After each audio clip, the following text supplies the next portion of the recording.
그리고 사전 투표율 관련한 건데 난 충격받았어요. 네. 네, 이것도 연령대별로 보면 가장 높은 게 60대였어요. 22.6%. 먼저 여기에 전제를 보시면 우리가 앞에 얘기한 거는 사전투표 출구조사. 아니, 출구조사에 의한 본투표에 대한 그 성향 분석이었고요. 지금 말씀드린 건 우리가 공식적으로 했던 사전투표 안에서 선관위가 통계를 발표해 준 겁니다. 지문찍은 그걸로 가지고 사람들을 100% 인식시킨 상태에서 나온 정확한 데이터인 거예요.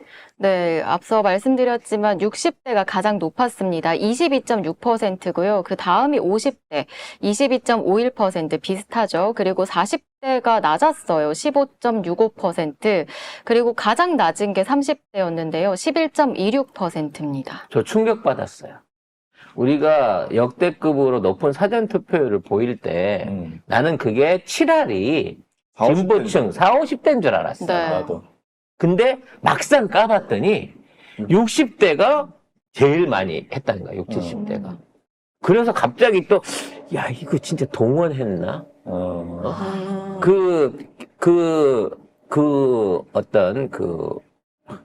이런 얘기가 하면 좀 심하지만, 우리 케이블 TV에서, CCTV에서 우리가 들켰던, 뭔가 준비돼 있던 투표 용지들을 한꺼번에 봉인 뜯고 집어넣는 저게, 그럼 진짜 60, 70대 안에서 사전에 이마만큼 표를 끌어당기기 위해서 사전 모집 작업을 하거나 또는 그러한 방식으로 명의를 해갖고 일괄적으로 투표를 모의한 건 아닐까라는 저 개인적으로 그랬을 리는 없지만 그런 의식이 들었어. 왜 안 하던 60, 70대가 심지어 지네 당에서도 하지 말라 그랬는데, 알아서 자진해갖고 하루 만에, 그 전날 윤석열이 투표하세요 그랬다고, 이렇게 사전투표에 확실히 확 많이 나왔다고, 4%를 늘려줄 만큼? 아무튼 이번에 다들 사전투표에 긍정적이셨던 분들조차도 다음번은 본투표할 거예요 하시는 분들도 많이 늘었고, 케이트님이 저도 일찍인데 너무 개인의 책임으로 돌리는 건 좀 그래요. 언론과 사회적 분위기에 휩쓸렸을지도.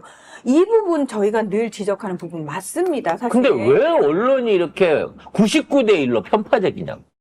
옛날엔 7대 3 정도만 돼도 들어오고 그랬어, 우리가. 경향이나 한겨레나 MBC라도, 그래도 어느 정도 이쪽은 좀 중립에 가까운, 진보에 가까운 얘기도 좀 해주는구나 할 때만 해도 괜찮아. 지금 99대 1이에요, 지금 언론은. 그냥 언론은 권력화됐고 이미 저들과 한 편이 돼버렸어요. 한 몸뚱이가 돼버려서 떼어낼 수가 이제는 없어요. 일심동체가 되어버렸어요. 어쨌든 이걸로 보면은 이제 총선 사전 투표도 60대가 최고라는 거는 이제 사전 투표가 높다고 해서 뭐 진보 쪽이 유리하다라고 하는 이런 말 하기 힘들어진 거예요. 더군다나 이거는 선관위가 한 거잖아요. 선관위가 이번에 사전투표 높을 거라고 예측한 적이 있습니까? 전혀 없어.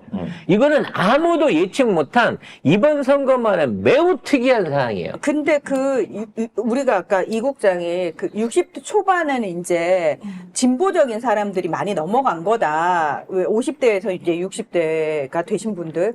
그래서 60대 전체가 보수적이라는 게 아니고요. 이제는 60대도 점점 진보층으로 바뀔 거다라고 저희가 지금 얘기를 하고 있는 겁니다. 근데 예전처럼 사전투표 하면서 압도적으로 민주당 표가 많이 나와가지고 지난번 총선 같은 다 뒤집어졌잖아요. 그게 없어 이제. 근데 이번엔 그게 없었어요, 사실. 그러게요. 그래서 이제 사전투표도 본투표와 똑같이 이렇게 가는구나라는 부분에 대한 얘기가 있어요.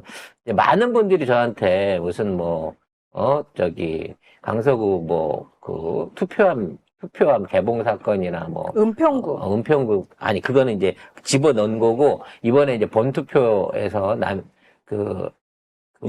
인천 미추홀 철천지 원수 윤상현이 당선되게 만든 그쪽에서 투표 개함 이런 부분이라든지, 전에 얘기했던 CCTV 문제라든지, 또 경남 쪽에서도 사전투표 봉인 풀린 거 나오고 이런 부분에 대해서 음모론이 있을 수 있지 않냐라는 저한테 질문들을 많이 왜 나한테 하는지 모르겠어.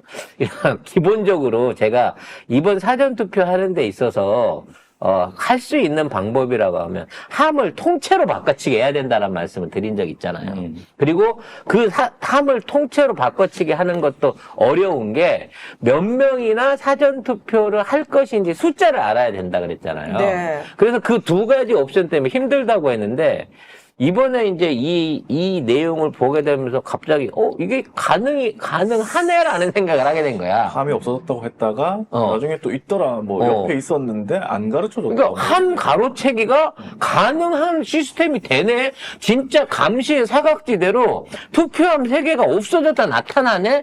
라는 거를 일단 물리적으로 본 거고요. 왜 이런 사안이 초접전지에서 이런 일이 일어났냐는 거지. 일단 그게 제일 먼저인 거고, 이번 사전투표 비율에 있어서도 누가 사전투표를 얼마나 할지 모르기 때문에 조작이 힘들다 그랬잖아요.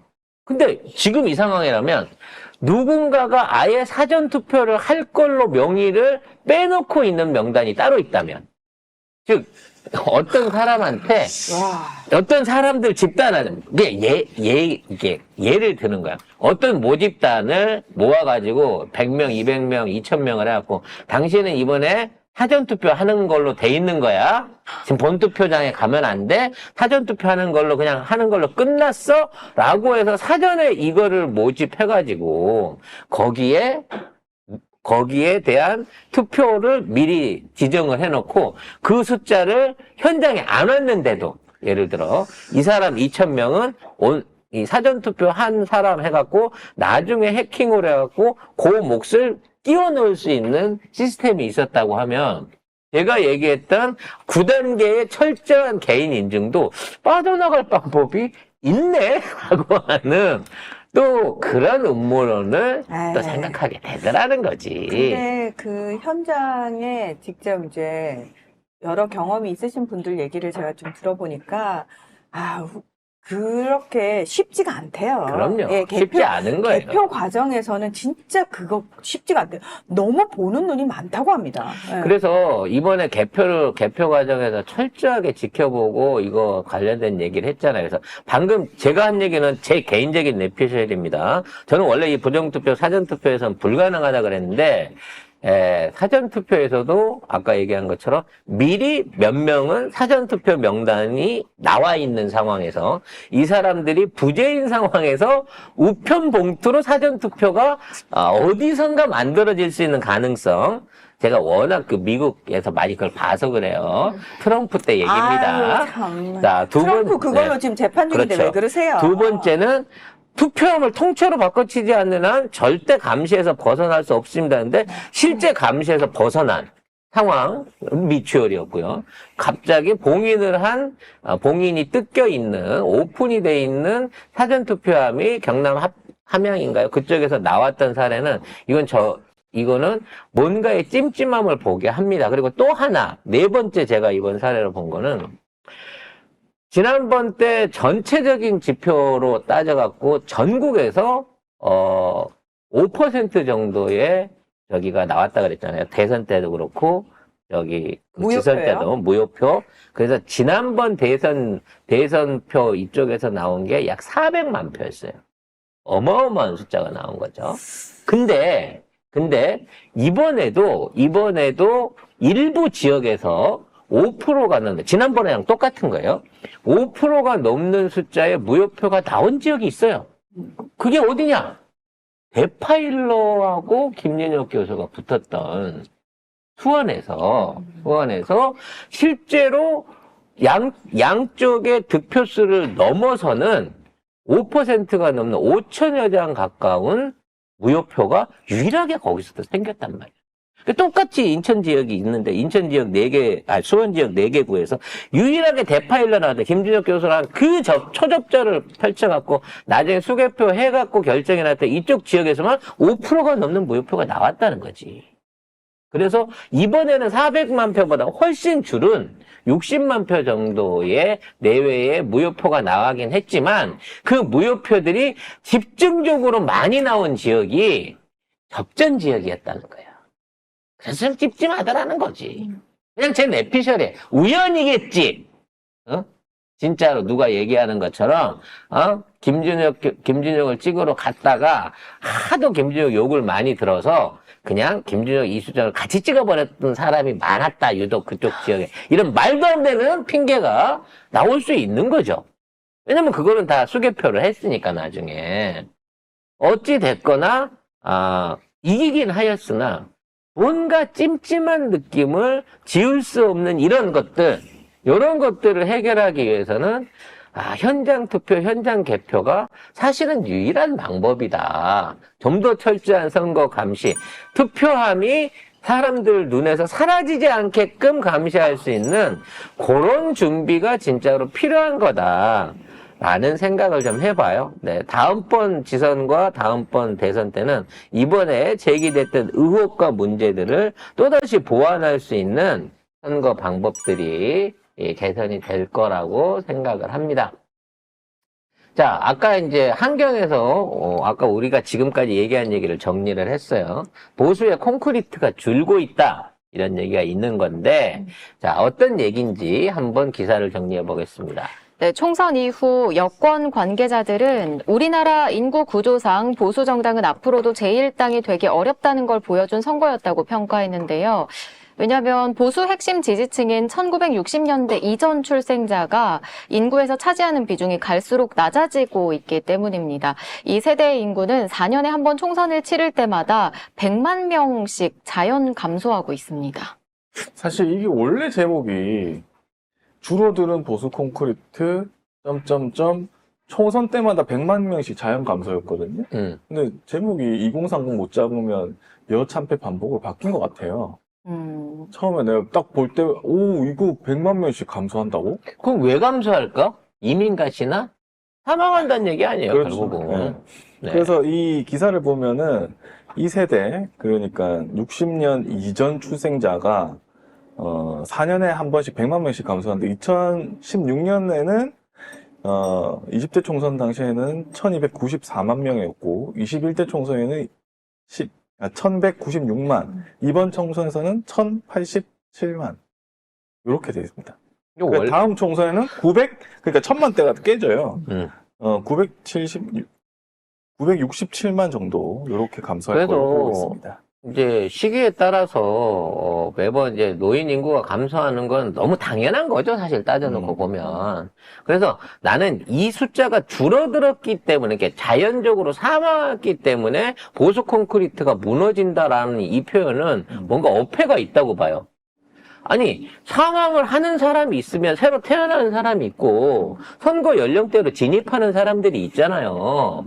그러니까 중요한 건 선거에 참여하는 전체 참여인들 안에서 보수가 줄어드는 이유가 사망이 원인이 되는 게 아니라 보수의 정책 실패라 보수의 어떤 보수의 방향성, 정당성을 의심받아갖고 투표하는 사람들의 마음이 변하고 있는 부분을 봐야 되는데, 이 신문 기사는 죽기 때문에, 사람들이 자꾸 죽기 때문에 보수 콘크리트가 무너진다고 하는 말도 안 되는 소리를 하고 있는 거예요. 근데 저는 이게 현실성이 있다고 보는 게, 투표는 성향은 잘 안 바뀝니다.